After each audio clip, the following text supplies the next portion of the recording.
Hello friends, welcome to my YouTube channel Samrat education. दोस्तों, आज की इस वीडियो में आप लोगों को बीएससी एग्रीकल्चर फिफ्थ सेमेस्टर की एक विषय communication skill and personality development AG 508 का दूसरा लेक्चर कराने वाला हूं। इससे पहले मैंने आप लोगों को एक लेक्चर करा दिया है। यदि आप लोगों ने नहीं देखा हो तो लिंक डिस्क्रिप्शन में दिया हुआ है, वहाँ से जाकर आप लोग देख सकते हैं।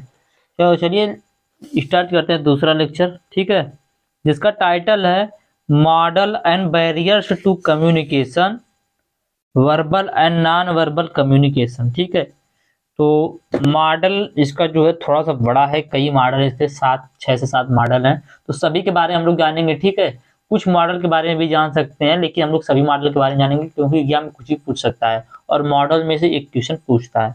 तो चलिए देखते हैं मॉडल ऑफ कम्युनिकेशन, जिसमें पहला है अरिस्टोटल मॉडल ऑफ कम्युनिकेशन, जो कि सबसे ज्यादा इंपॉर्टेंट है। अरस्तु का संप्रेषण मॉडल। देखिए, जो कम्युनिकेशन होता है इसको संचार भी बोलते हैं, संप्रेषण भी बोलते हैं। ठीक है, तो अरस्तु का संप्रेषण मॉडल या अरिस्टोटल मॉडल बोला जाता है इसको।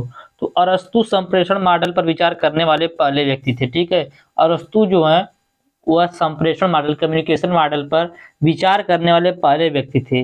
अरस्तु कम्युनिकेशन के लिए 3 तत्वों को महत्वपूर्ण मानते हैं। अरस्तु एक वैज्ञानिक थे। ठीक है, उन्होंने संप्रेषण के लिए 3 तत्वों को महत्वपूर्ण माना है। प्रेषक, ठीक है, संदेश और प्राप्तकर्ता को। प्रेषक मतलब होता है सेंडर। ठीक है, तो प्रेषक, संदेश और प्राप्तकर्ता को, इन्हीं को अरस्तु ने महत्वपूर्ण तत्व माना है। लेकिन अरस्तु अपने मॉडल में सबसे ज्यादा प्रेषक को महत्वपूर्ण मानते हैं। ठीक है, अरस्तु के मॉडल के अनुसार प्रेषक जो होता है, स्पीकर बोल सकते हैं, इसे सेंडर बोल सकते हैं। तो अरस्तु के मॉडल के अनुसार जो प्रेषक होता है वह कम्युनिकेशन में एक महत्वपूर्ण भूमिका निभाता है। यह कम्युनिकेशन का पूरा प्रभार अपने कंधों पर लेता है। प्रेषक पहले एक ऐसी सामग्री तैयार करता है जिससे वह अपने विचारों से श्रोताओं या प्राप्तकर्ताओं को प्रभावित करने में सफल हो। ठीक है, तो अरिस्टोटल जो थे उन्होंने सबसे पहले कम्युनिकेशन के मॉडल के बारे में अध्ययन किया। ठीक है, उन्होंने उन्हें इसमें 3 तत्वों को मुख्य माना है। एक सेंडर को, एक एक चैनल को और एक मैसेज रिसीवर को। तो उन्होंने 3 चीजों को मेन माना है, प्रदानकर्ता, प्राप्तकर्ता और माध्यम। इन्हीं तीनों को अपने तत्व में उन्होंने रखा है, जिसमें सबसे ज्यादा महत्व उन्होंने दिया है किसको? सेंडर को। ठीक है, तो चलिए देखते हैं। इसलिए वह अपने भाषण में हर उन मुद्दों को उठाता है जो जनता को प्रभावित कर सके या जो वे सुनना चाहते हैं। अरस्तु का कहना है कि प्रेषक इस तरह से संवाद करता है कि सुनने वाला जो होता है, रिसीवर जो होता है, वह प्रभावित होता है और उसी के अनुसार प्रतिक्रिया देता है। प्रतिक्रिया का मतलब होता है फीडबैक। ठीक है, प्रतिक्रिया का मतलब होता है फीडबैक। फीडबैक कैसे दिया जाता है? जैसे मैं आप लोग को वीडियो बनाऊंगा तो लास्ट में आप लोग वीडियो को लाइक करेंगे तो उससे मुझे फीडबैक मिलेगा। तो ऐसा उसमें क्या होता है, जैसे कहीं पर गए आप, कोई आपको कुछ बात बता रहा है, आपको समझ में आने के बाद आपके अंदर से जो भी प्रतिक्रिया निकल कर आई कि आपको समझ में आया कि नहीं आया, अच्छे से समझाए कि घुमा फिरा कर समझाए, तो यही प्रक्रिया जो आप किसी को बताएंगे तो ये होता है इसका फीडबैक। ठीक है, फीडबैक मतलब समझ गए होंगे। इस मॉडल के अनुसार वक्ता को संप्रेषण में अपने शब्दों और सामग्री के चयन के बारे में बहुत सावधान रहना चाहिए। इस मॉडल के अनुसार, एरिस्टोटल मॉडल के अनुसार, वक्ता को संप्रेषण में या कम्युनिकेशन में अपने शब्दों और सामग्री के चयन के बारे में बहुत सावधान रहना चाहिए। उसे अपने लक्षित दर्शकों को समझाना चाहिए और फिर अपना भाषण तैयार करना चाहिए। ठीक है, संप्रेषण का अरस्तु मॉडल व्यापक रूप से स्वीकृत और संप्रेषण का सबसे सामान्य मॉडल है, जहां प्रेषक उन्हें प्रभावित करने और उन्हें जवाब देने और उनके अनुसार कार्य करने के लिए रिसीवर को सूचना या संदेश भेजता है। संप्रेषण का अरस्तु मॉडल सार्वजनिक स्थलों, सेमिनार तथा व्याख्यान आदि में उत्कृष्टता प्राप्त करने का एक उपयुक्त मॉडल है, जहां प्रेषक एक प्रभावशाली सामग्री को डिजाइन करके अपनी बात स्पष्ट करता है, संदेश को सामने वाले को संप्रेषित करता है और वे उसी के अनुसार प्रतिक्रिया देते हैं। इसमें महत्वपूर्ण बात यह है कि यहाँ प्रेषक सक्रिय सदस्य है और रिसीवर निष्क्रिय सदस्य। ठीक है, यहाँ पर जो प्रेषक है, सेंडर है, स्पीकर है, वह क्या है? एक सक्रिय सदस्य है, और रिसीवर जो है, प्राप्तकर्ता है, जो वह निष्क्रिय है। ठीक है, तो यही था अरिस्टोटल मॉडल। चलिए अगला देखते हैं। देखिए वीडियो थोड़ा सा लंबा हो सकता है, ठीक है, तो आप लोग वीडियो पूरा देखिएगा। अगला है मर्फी का model, Murphy model of communication. तो इस मॉडल के प्रतिपादक H.A. Murphy, H.W. हिल्डब्रेंड तथा J.P. थॉमस हैं, ठीक है। मर्फी का जो संप्रेषण मॉडल है, मर्फी मॉडल ऑफ कम्युनिकेशन, तो इस मॉडल के जो प्रतिपादक है वह है H.A. Murphy, H.W. हिल्डब्रेंड तथा J.P. थॉमस, जिन्होंने संयुक्त रूप से 1947 ईस्वी में इसे प्रतिपादित किया था, ठीक है। मर्फी का जो संप्रेषण मॉडल है इसको सन 1947 ईस्वी में प्रतिपादित किया गया था। इस मॉडल के अनुसार संप्रेषण प्रक्रिया के कुल मुख्य 6 तत्व होते हैं। अरस्तु ने सिर्फ 3 मुख्य तत्व बताया था, ठीक है। क्या क्या उन्होंने बताया था? उन्होंने बताया था सेंडर, एक बताया था एक बताया था संचार या बोल सकते हैं इसे चैनल, और एक बताया था रिसीवर प्राप्तकर्ता। लेकिन जो मर्फी का मॉडल इसमें 6 मुख्य तत्व बताए गए, जिसमें पहला है संदर्भ, दूसरा है संदेशवाहक, तीसरा है संदेश, चौथा है माध्यम, पांचवा है प्राप्तकर्ता और छठवां प्रतिक्रिया प्रतिपूर्ति, ठीक है। तो इसका मतलब समझिएगा, जो मर्फी का मॉडल है इनका कहना है कि संदर्भ मतलब जैसे मैं आप लोग बता रहा हूं तो इसके बारे में मैंने एक अपना संदर्भ लिख कर लाया, इस समय क्या लिखा हूं, एक संदर्भ लिखा हूं, ठीक है। इसके बाद मैं बता रहा हूं तो मैं हो गया संदेशवाहक, मैं संदेशवाहक हो गया। संदेशवाहक में बन के आप लोगों को क्या संदेश दे रहा हूं, जो यहाँ पर मैं संदर्भ लिखा हूं उसे संदेश के माध्यम से आप लोगों तक पहुंचा रहा हूं, तो यह हो गया संदेश। उसके बाद जिस माध्यम से आप लोगों को पहुंचा रहा हूं, यूट्यूब के माध्यम से, फोन के माध्यम से, तो वह हो गया माध्यम। उसके बाद आप लोग प्राप्त करें तो आप लोग हो गए प्राप्तकर्ता। आप लोग प्राप्त करने के बाद जो भी प्रतिक्रिया देंगे तो हो गया प्रतिक्रिया प्रतिपुष्टि, ठीक है। तो यही है मर्फी का मॉडल, ठीक है। मर्फी का मॉडल H.A. Murphy, H.W. हिल्डब्रेंड तथा J.P. थॉमस ने सन 1947 ईस्वी में प्रतिपादित किया था। इस मॉडल के अनुसार कम्युनिकेशन के कुल मुख्य 6 एलिमेंट होते हैं: संदर्भ, संदेशवाहक, संदेश, माध्यम, प्राप्तकर्ता, प्रतिक्रिया, प्रतिपुष्टि।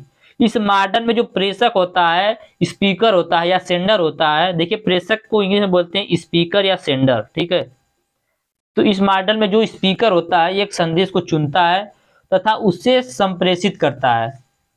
प्रेषक संदेश को भेजने के लिए किसी उचित माध्यम का चुनाव करता है, जिसके द्वारा प्राप्त होने वाले संदेश पर प्राप्तकर्ता अपनी प्रतिपुष्टि या फीडबैक देकर संप्रेषण को पूरा करते हैं। तो यही था दूसरा मॉडल कम्युनिकेशन का, मर्फी मॉडल। चलिए आगे चलते हैं। तो अब देखेंगे लासवेल का कम्युनिकेशन मॉडल, ठीक है। लासवेल्स मॉडल्स ऑफ कम्युनिकेशन। तो लासवेल ने सन 1948 ईस्वी में संप्रेषण का मॉडल प्रस्तुत किया, कम्युनिकेशन का मॉडल प्रस्तुत किया, जिसे दुनिया का पहला व्यवस्थित मॉडल कहा जाता है, ठीक है। लासवेल के मॉडल को दुनिया का पहला व्यवस्थित मॉडल कहा जाता है। इस मॉडल के अनुसार प्रेषक उचित माध्यम का प्रयोग करके प्राप्तकर्ता को अपने विचारों से प्रभावित कर सकता है। यह जो लासवेल का मॉडल है, इस मॉडल के अनुसार जो प्रेषक होता है, सेंडर होता है, स्पीकर होता है, उचित माध्यम का उपयोग करके प्राप्तकर्ता को अपने विचारों से प्रभावित कर सकता है। अरस्तु ने जहां प्रेषक को महत्वपूर्ण माना था, वहीं लासवेल ने माध्यम को ज्यादा महत्व दिया, ठीक है। हमने देखा कि अरस्तु जो थे उन्होंने जो प्रेषक था, स्पीकर था, उसको महत्वपूर्ण माना था, और यहाँ पर जो लासवेल है इन्होंने माध्यम को महत्वपूर्ण माना, चैनल को सबसे ज्यादा महत्वपूर्ण माना है। इनका मॉडल प्रश्न के रूप में था, लासवेल का जो मॉडल था वो प्रश्न के रूप में था। लासवेल के अनुसार संप्रेषण की किसी प्रक्रिया को समझने के लिए सबसे बेहतर तरीका निम्न 5 प्रश्नों के उत्तर का तलाश करना है, जिसमें पहला क्वेश्चन इनका है कौन, क्या, कहां, किस माध्यम से, किसके लिए, किस प्रभाव के साथ, ठीक है। इनका यही क्वेश्चन था कि कौन है, मतलब प्रेषक जो है उसको, क्या कहा मतलब संदेश में क्या कहा, किस माध्यम से कहा तो संप्रेषण के माध्यम से क्या कहा, किसके लिए कहा, किस प्रभाव के साथ कहा। तो इन्होंने सबसे ज्यादा इसमें महत्व दिया किसको, माध्यम को। लासवेल का मॉडल एक रेखीय संचार प्रक्रिया पर आधारित है, जिसके कारण सीधी रेखा में कार्य करता है। इसमें फीडबैक को स्पष्ट रूप से नहीं दर्शाया गया है। दरअसल लासवेल ने प्रभाव के अंतर्गत ही फीडबैक को शामिल कर लिया, ठीक है। जैसे मैं पढ़ा रहा हूँ उसका प्रभाव आपके ऊपर जो पड़ेगा तो आप लोग उसी के अकॉर्डिंग फीडबैक देंगे ना, तो वही प्रभाव को इसमें फीडबैक बता दिया गया, ठीक है। संप्रेषण की परिस्थिति का स्पष्ट उल्लेख नहीं किया गया है। संचार को जिन 5 भागों में विभाजित किया गया है वे सभी आपस में अंतः संबंधित हैं। संचार के दौरान उत्पन्न होने वाले व्यवधान को नजरअंदाज किया गया है। अगला मॉडल देखेंगे अब। शैनन और वीवर का मॉडल। तो लासवेल का मॉडल आप लोगों को समझ में आ गया होगा, ठीक है। अब देखेंगे शैनन और वीवर का मॉडल। तो शैनन और वीवर मॉडल संप्रेषण का सबसे लोकप्रिय मॉडल है और यह दुनिया भर में व्यापक रूप से स्वीकार किया जाता है। इस मॉडल को सीई शैनन एवं डब्ल्यू वीवर ने सन 1949 ईस्वी में प्रस्तुत किया था। शैनन और वीवर मॉडल के अनुसार संदेश वास्तव में उस व्यक्ति से उत्पन्न होता है जिसके पास विचार होता है या जिसके पास जानकारी होती है। यह मॉडल मुख्यतः रेडियो और टेलीफोन के तकनीकी संप्रेषण से संबंधित है। इसके अनुसार संप्रेषण प्रक्रिया में 5 तत्व निहित होते हैं जो सूचना स्रोत से प्रारंभ होकर प्रेषक द्वारा कोलाहल स्रोत को पार करते हुए संदेश के रूप में उनके लक्ष्य तक प्राप्तकर्ता के पास संप्रेषित होते हैं। कोलाहल का मतलब होता है शोर, ठीक है, हल्ला। तो इसमें 5 इन्होंने तत्व बताया। पहला होता है सूचना स्रोत, जैसे कि मैं जो बता रहा हूँ इसका मेरा एक विचार है, मेरा एक संदेश है आप लोगों के लिए। उसके बाद अगला पॉइंट है ट्रांसमीटर, शोर और ध्यान भंग बाहरी बाधाओं के साथ, मतलब जो भी मैं बता रहा हूँ आप लोग उसे ध्यान से सुनिए, इसका कहने का मतलब यह है। इसके बाद अगला पॉइंट है संकेत, जैसे मैं आप लोग को बता रहा हूँ तो यहाँ पर एक संकेत दे रहा हूँ कि मैं इस पॉइंट को आप लोग को बता रहा हूँ। अगला है प्राप्तकर्ता, तो प्राप्तकर्ता जो है संकेतों की प्राप्ति करता है। उसके बाद है लक्ष्य, अंत में संदेश को ले लेता है, संदेश मिलता है। तो शैनन तथा वीवर मॉडल के अनुसार संप्रेषण में प्रेषक की अहम भूमिका होती है, जो सूचना स्रोत से विचारों को एकत्रित करके संप्रेषण के माध्यम से संदेश को उनके प्राप्तकर्ता तक पहुंचाता है। यह प्रेषक संदेश को संदेशबद्ध करके भेजता है। इस मॉडल में कोलाहल या बाह्य शोर को भी महत्व दिया गया है। इनका मत था कि संप्रेषण प्रक्रिया में जिस माध्यम से संदेश प्रेषित होते हैं उसमें शोरगुल का पाया जाना स्वाभाविक होता है, जिस वजह से संदेश में अशुद्धि भी हो सकती है। जैसे मैं देखिए इनका जो भी उद्देश्य है ना, यह सब रेडियो और टेलीविजन के माध्यम से बताने का था, ठीक है। तो इस माध्यम से उसमें शोरगुल जो होता है उससे अशुद्धियां शामिल होना जायज है, मतलब अशुद्धियां शामिल जरूर होंगी। इसलिए यह मॉडल संदेश को सांकेतिक भाषा में परिवर्तन पर जोर देता है ताकि इन अशुद्धियों को निकालकर शुद्ध संदेश को संप्रेषित किया जा सके। इनका कहना यह था कि आप लोग जो भी बता रहे हैं, कम्युनिकेशन कर रहे हैं किसी भी चीज का, तो आप लोग इसे संकेत के माध्यम से बताइए, ठीक है। ऐसा नहीं कि बोलकर बताइए, बोलकर नहीं बताना, संकेत के माध्यम से बताना है। इन्होंने इस पर जोर दिया है। अगला है शैनन का संप्रेषण मॉडल। तो शैनन और वीवर मॉडल को जानने के बाद अब हम शैनन के संप्रेषण मॉडल पर आते हैं, ठीक है, क्योंकि इसकी जड़ें शैनन और वीवर मॉडल से ही जुड़ी हैं। उसी को आधार मानकर शैनन ने नया मॉडल प्रस्तुत किया। दरअसल इन्होंने संप्रेषण के 3 मॉडल पेश किए, जिन्हें पहला प्रारूप शैनन और वीवर मॉडल का अनुकरण मात्र था। विल्बर शैनन ने संप्रेषण के इस मॉडल को 1954 में प्रस्तुत किया। 1954 में प्रस्तुत किया। अंतर यह था कि इन्होंने शैनन और वीवर मॉडल के शोर संबंधी अवधारणा को नकार दिया। इनके अनुसार शोर जैसे अशुद्धियां संप्रेषण में होती ही नहीं है, न ही संदेश कभी अशुद्ध होता है। तो इन्होंने भी सही बोला है। अभी हमने देखा कि जो भी उस वीवर थे और शैनन थे, उन्होंने अशुद्धि माना था किसको, शोरगुल को। इन्होंने बोला कि मैसेज में, संदेश में कोई अशुद्धियां होती ही नहीं है, संप्रेषण में कोई अशुद्धियां होती ही नहीं है, न ही कभी संदेश अशुद्ध होता है, ठीक है। इनका दूसरा मॉडल था कि संप्रेषण के माध्यम और प्रेषित करने के तरीके से संबंधित, दरअसल सूचना का तब तक कोई फायदा नहीं है जब तक कि उसे सावधानी पूर्वक शब्दों में लिखा ना जाए, ठीक है।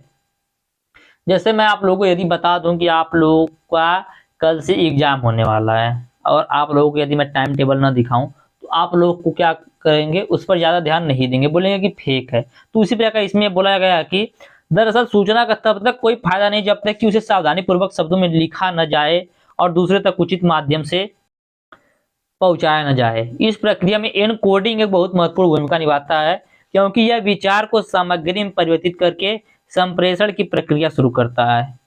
जब सूचना प्राप्तकर्ता तक पहुंच जाती है तो उसकी प्रमुख जिम्मेदारी यह समझने की होती है कि स्पीकर क्या संदेश देना चाहता है।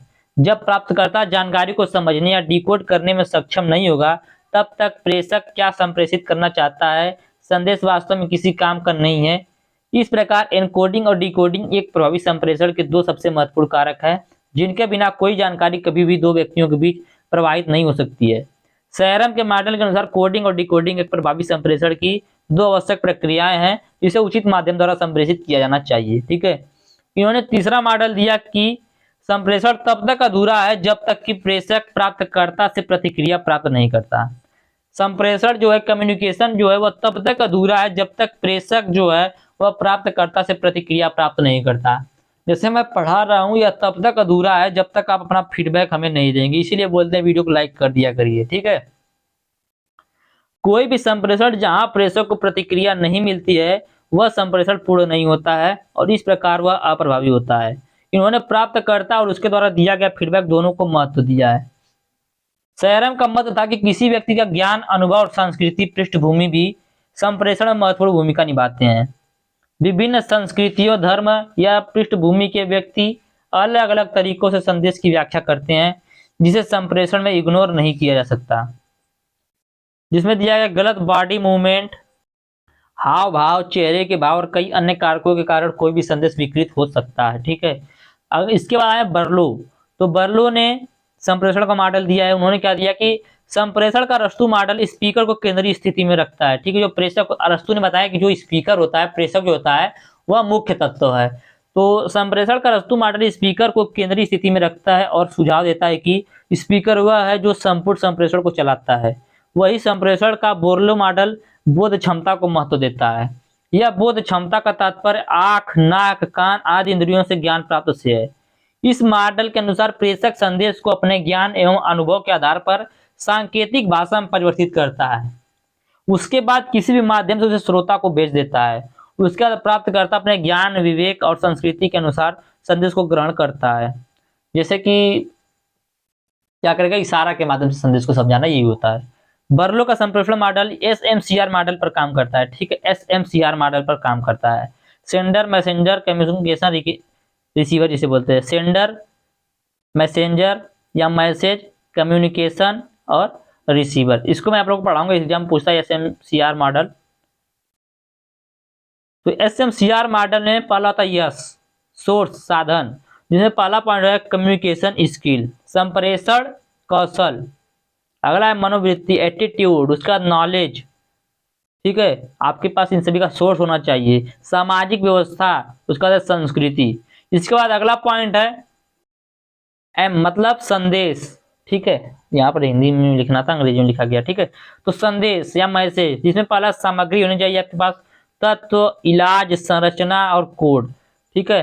तो यह एसएमसीआर मॉडल पर काम करता है, ठीक है। सी का मतलब होता है चैनल, ठीक है। चैनल मतलब क्या होता है, माध्यम, जिस माध्यम से आप दे रहे हैं। उसके बाद आरआर का होता है रिसीवर। तो यही है एसएमसीआर मॉडल का मुख्य तत्व। बेरलो के संप्रेषण के मॉडल में कई खामियां हैं। संप्रेषण के बेरलो मॉडल के अनुसार संप्रेषण के लिए स्पीकर और श्रोता को एक समान स्तर पर होना चाहिए, जो कभी कभी वास्तविक परिदृश्य में व्यवहारिक नहीं होता है। इसके अलावा माध्यम, साधन, फीडबैक आदि को भी इस मॉडल में महत्व नहीं दिया गया है, इसलिए इसमें कई खामियां हैं। इस मॉडल पर ज्यादा जोर नहीं दिया था। इस मॉडल को आप लोग अच्छे से पढ़िएगा भी मत, ज्यादा नहीं पूछता है, लेकिन जानते रहिएगा क्या होता है, पूछ भी सकता है। अगला हेलिकल का संप्रेषण मॉडल। तो संप्रेषण का एक और बहुत बड़ा मॉडल संप्रेषण का हेलिक मॉडल है, जिसे 1967 में फ्रैंक डांस द्वारा संप्रेषण प्रक्रिया पर कुछ और प्रकाश डालने के लिए हेलिकल मॉडल ऑफ कम्युनिकेशन प्रस्तावित किया गया था। फ्रैंक डांस द्वारा हेलिक्स के समान संप्रेषण प्रक्रिया के बारे में विचार किया। संप्रेषण के हेलिकल मॉडल के अनुसार संप्रेषण की प्रक्रिया किसी व्यक्ति के जन्म से ही विकसित होती है और अंतिम समय तक जारी रहती है। सभी जीव जंतु अपने जन्म के पहले दिन से संप्रेषण करना शुरू कर देते हैं। जब बीज बोए जाते हैं तो वे किसान को संदेश देते हैं कि उन्हें पानी, उर्वरक और खाद की जरूरत है। जब एक पौधा बीज से निकलता है तो वह पानी, सूर्य के प्रकाश, खाद, उर्वरकों की आवश्यकता का संप्रेषण करना शुरू कर देता है। इसी प्रकार हेलिकल मॉडल का समर्थन करता है, ठीक है। इस प्रकार संप्रेषण के हेलिकल मॉडल का समर्थन करता है। जानवरों, पक्षियों, मछलियों और सभी जीवित प्राणियों पर यही लागू होता है, ठीक है। तो हेलिकल का मॉडल जो है इंपॉर्टेंट है। अगला है लेसिकर, पेटाइट एवं फ्लैटले मॉडल। इस मॉडल को संवेदनशीलता मॉडल के रूप में प्रतिपादित किया गया है। इसमें संप्रेषण क्रिया संदेश प्रेषण से प्रारंभ होकर क्रम की पुनः आवृत्ति पर समाप्त होता है। इन विद्वानों ने स्पष्ट किया कि संप्रेषण प्रक्रिया में संवेदन तंत्र का महत्वपूर्ण योगदान होता है, क्योंकि संदेश प्राप्तकर्ता द्वारा संदेश संवेदन तंत्र द्वारा प्राप्त किया जाता है। संवेदन तंत्र संवाद को खोजकर संवाद के साथ साथ पहले से उपलब्ध कुछ अन्य सूचनाएं भी एकत्रित करता है। इसमें स्वाद को संदेश माध्यम में उपलब्ध शोर से अलग रखा जाता है ताकि संदेश में अशुद्धता न हो। यहाँ संवाद को दिया गया अर्थ संवेदन तंत्र से कुछ प्रतिक्रिया भी प्राप्त कर सकता है जो संदेशक को मौखिक अथवा अमौखिक रूप में भेजी जाती है। जैसा कि मैं आप लोग बताऊंगा कि मौखिक और अमौखिक क्या होता है। वर्बल एंड नॉन वर्बल पढ़ना सिलेबस में दिया है। तो देखिए इसमें ज्यादा कुछ समझने वाली बात नहीं, सिर्फ थ्योरी है। आप लोग को यदि एक बार सुनेंगे तो भी आप लोगों को याद हो जाएगा, ठीक है। तो इस प्रक्रिया में निम्न संगठन शामिल होते हैं, निम्न कंपोनेंट होते हैं, जिसमें पहला संदेश प्रेषण, दूसरा है संदेश तंत्र द्वारा संवाद की खोज, तीसरा निस्पंदन प्रक्रिया, चौथा है प्रतिक्रिया की रचना एवं प्रेषण, और पांचवा है क्रम की पुनः आवृत्ति। तो यहाँ पर देखिए क्रम की जो है पुनः आवृत्ति होगी। तो यहाँ पर देखिए स्रोत का प्रतिस्पुष्टि, उसके बाद इससे बना संदेश, संदेश को जो संदेश संप्रेषक था वह बताया संकेत के माध्यम से, संकेत को माध्यम से उसको प्राप्त किया गया, ठीक है। उसके बाद संकेतवाचक, संकेतवाचक जो फिर संदेश देगा, फिर देखिए ये क्रिया जो है दोबारा आ रही है, ठीक है। तो इसीलिए इस क्रिया को पुनः चक्रीय क्रिया भी बोला जाता है। इस मॉडल के अनुसार संप्रेषण एक गतिशील प्रक्रिया है जिसमें किसी विशेष उद्देश्य या लक्ष्य प्राप्ति से संबंधित क्रियाओं प्रतिक्रियाओं की एक श्रृंखला समाहित होती है। अतः संप्रेषण एक द्विमार्गी प्रक्रिया है जहां संप्रेषक की संप्रेषण क्षमता और प्राप्तकर्ता की ग्राह्य क्षमता दोनों ही महत्वपूर्ण होती है। सफल संप्रेषण प्रक्रिया के लिए प्रतिपुष्टि या फीडबैक की अत्यंत महत्वपूर्ण भूमिका होती है क्योंकि इसके बिना संप्रेषण प्रक्रिया जो होती है वह अधूरी रहती है, ठीक है। तो यह आप लोगों का जो कम्युनिकेशन मॉडल था वह खत्म हो चुका है। अब चलिए आगे चलते हैं, देखेंगे बैरियर टू कम्युनिकेशन। संचार में क्या बैरियर है? बैरियर मतलब समझ रहे हैं, रुकाव, कठिनता, कठिनाई, रुकावट। क्या रुकावट है या कहां कहां पर इसका लिमिटेशन बोल सकते हैं। तो संदेश का इस प्रकार से आदान प्रदान हो कि संचारकर्ता द्वारा संदेश प्राप्तकर्ता को संदेश के मूल तत्व समझ सके, जिसके लिए संचार को प्रभावी बनाना होगा। संचार को प्रभावी बनाने के लिए निम्न तत्वों की समझ रखना आवश्यक होता है, जिसमें पहला बैरियर है संदेश की स्पष्टता। जो भी आप संदेश बताने जा रहे हैं उसकी स्पष्टता होनी चाहिए। उसका संदेश की संक्षिप्त, संक्षिप्त का मतलब यह है कि हम जो भी संदेश बताने जा रहे हैं उसे शॉर्ट में बताएं, छोटे शब्दों में बताएं। ऐसा नहीं कि बहुत बड़े बड़े उत्तरों में बताएं और उसको समझ भी नहीं आए, ठीक है। तो संदेश जो है वो संक्षिप्त होना चाहिए। अगला है संदेश के लिए शालीन भाषा का प्रयोग। तो आप जो भी संदेश बता रहे हैं उसको शालीनता से बताएं, अच्छी भाषा में बताएं। अगला है सहयोग। सहयोग का मतलब है कि जिसमें वो लोग भी आपका सहयोग कर सके। अगला कुशल व्यवहार, आपका व्यवहार कुशल होना चाहिए, किसके माध्यम से? दूसरे व्यक्ति के माध्यम से जिसको आप लोग अपना संदेश दे रहे हैं। तीसरा संचार की उपयुक्त विधि। तो संचार की उपयुक्त विधि का यूज करें। उसके बाद उचित माध्यम, इसके लिए उचित माध्यम का प्रयोग करें। आप संचार जो किसी भी माध्यम से कर सकते हैं, फोन के माध्यम से कर सकते हैं, मोबाइल के माध्यम से कर सकते हैं, सारी फोन मोबाइल की बात हो गया। तो सामने से बता सकते हैं, लिख कर बता सकते हैं, बोल कर, श्रव्य के द्वारा, किसी भी माध्यम से आप जो संप्रेषण वो कर सकते हैं। आगे चलते हैं, अधिकृत साधनों संचार, गतिशील संचार, उचित वातावरण, लोचदार व्यवस्था, प्रतिपुष्टि या प्रतिक्रिया। तो देखिए यही सब उसके बैरियर होती हैं। अधिकृत साधनों से संचार करना चाहिए, ठीक है।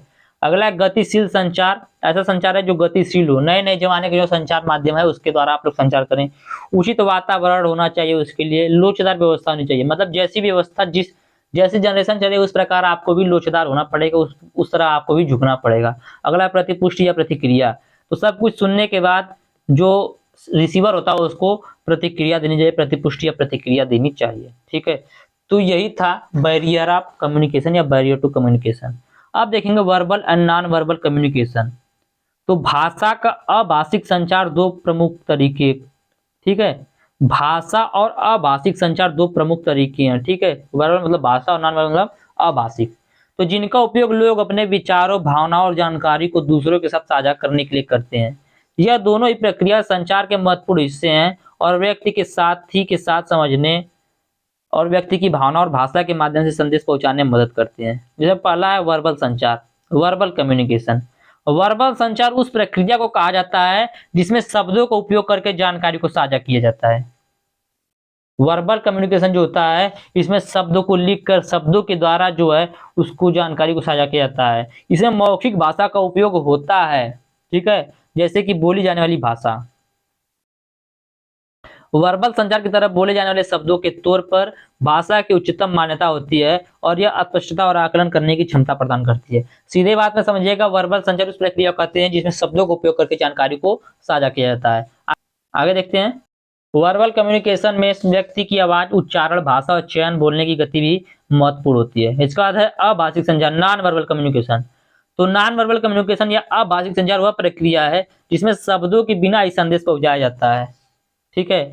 इस भाषा के अलावा अन्य उपकरण जैसे कि शरीर की भाषा, आंखों का इशारा, ठीक है, इशारा द्वारा बताएंगे, मुस्कान के द्वारा, हाथों का इस्तेमाल करके समझाएंगे, शरीर की भाषा आदि शामिल होते हैं। ठीक है। तो भाषिक मतलब कि शब्दों के द्वारा समझाएंगे, अभाषिक मतलब इशारा के द्वारा, सीधे बात में समझिएगा। अभाषिक संचार आवाज, बोलचाल के तरीके और अन्य शब्दों के पारंपरिक अर्थों को समझने में मदद करता है। यह व्यक्ति की भावनाओं, सोच और भावनाओं को स्पष्ट करने, उनके साथी के साथ साझा करने में महत्वपूर्ण भूमिका निभाता है। इन दो प्रकार के संचार के साथ व्यक्ति अपने विचारों और भावनाओं को दूसरे के साथ साझा करने में सफलता पाता है और समाज में सहयोग और समझौता करने में मदद करता है। ठीक है। तो यही था आप लोगों का लेक्चर सेकेंड। ठीक है, modern and barrier to communication, verbal and non verbal communication. तो उम्मीद करते हैं वीडियो आप लोगों को अच्छा लगा होगा और अच्छे समझ में आ गया होगा। यदि आप लोगों को इसका पीडीएफ चाहिए तो डिस्क्रिप्शन में व्हाट्सएप ग्रुप का लिंक और व्हाट्सएप नंबर दिया गया है, मैसेज करके आप लोग इसका पीडीएफ ले सकते हैं। और यदि आप लोगों को ये वीडियो अच्छा लगा तो वीडियो को लाइक कीजिएगा, चैनल को सब्सक्राइब कीजिएगा और अपने दोस्तों के पास शेयर भी जरूर कीजिएगा। धन्यवाद। जय हिंद।